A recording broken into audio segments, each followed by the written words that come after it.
नमस्कार दोस्तों. शिक्षण क्षेत्रांचा धंदा व्यवसाय काय झालेला आहे याबद्दल मी थोडक्यामध्ये सांगतो आहे आणि समजणं जरुरी आहे. पहा की कोणता धंदा करण्यासाठी वर्कर लागतात. तसंच आज मी पाहतो आहे चांगले चांगले शानदार बिझनेस करणारे जे लोक हिंग लगे ना पीठ रंग चोक्का चोक.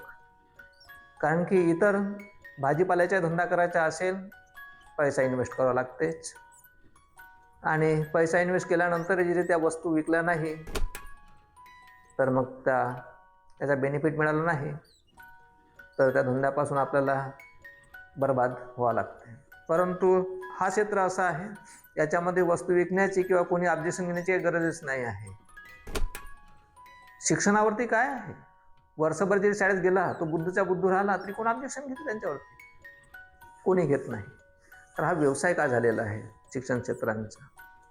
आज MSc BSc PhD चांगला क्वालिफाईड असून देखील लेडीज घरी राहून काय करणार, आणि म्हणून घरगुती लेडीज, शिकलेल्या लेडीज ह्या काय करतात तर अशा कॉन्व्हेंटमध्ये जॉब करतात, टीचर बनतात.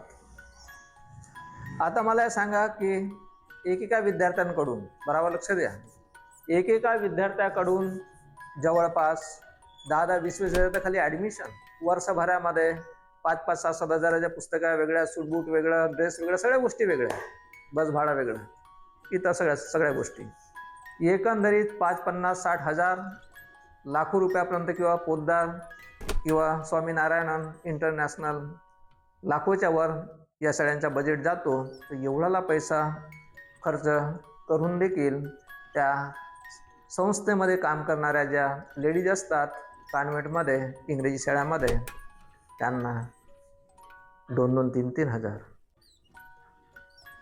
4 हजार, 5 हजार. आणि असं नाही आहे की जे लाखो रुपये, 1.5 लाख रुपये घेणारे स्वामीनारायणन आहेत, स्वामी नारायणन इंटरनॅशनल स्कूल, त्या शाळेमधील जे टीचर असतील तिथील 50-60 हजार किंवा लाख रुपये त्यांचा पेमेंट असेल, असं बिलकुल नाही आहे. आजूबाजूलाच तुम्ही पहा, मी तर पाहतोच आहे, 1.5-1.5, 2-2 हजारामध्ये 3-3 चपरासी, 2-2, 2.5 हजारामध्ये 8-8, 10-10 लेडीज टीचर, आणि एकेका विद्यार्थ्यांकडून किती घेतात. आज 5-25 विद्यार्थी जरी त्या शाळेमध्ये जर आले तरी पूर्ण त्यांचा खर्च निघून जातो, आणि खर्च निघून देखील त्यांना लाखो रुपयाचा बेनिफिट मिळतो. हा झालेला धंदा. आणि आमच्या ज्या लेडीज आहेत, आमच्या लेडीज, आमच्या महिला वर्ग,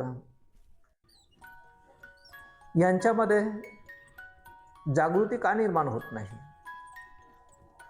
युनियन इज स्ट्रेंथ. हे युनियन का करत नाही? एवढ्या साऱ्या लेडीज सर्वत्र प्रत्येक शाळेमध्ये काम करणारे आहेत, कोणाच्या डोक्यामध्ये अशी कल्पना येत नाही? येतात,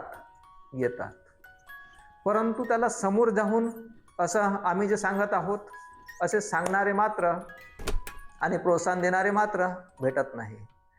आता आम्ही समोर येऊन प्रोत्साहन देऊनच नाही, इथं मी व्हिडिओवरतीच नाही बनवून राहिलेलो आहोत, तर गावागावामध्ये जाऊन रोहित खित्रे सर आणि मी देखील गावागावामध्ये जाऊन संपूर्ण दिवसाचा एक कार्यक्रम घेऊन, 2 महिन्याचा ट्युशन क्लास पण घेऊन, कारण की आज आमच्या ट्युशन क्लासमध्ये 2 महिन्यामध्ये जे मुलं शिकतात ते 2 वर्ष 5 वर्ष त्या इंग्रजी शाळेमध्ये जाऊन शिकत नाही. 14 वर्षापासूनचे हे जे काम आहे, रहस्यमय गोष्टी आहेत ज्याचा मी शोध लावलेला आहे.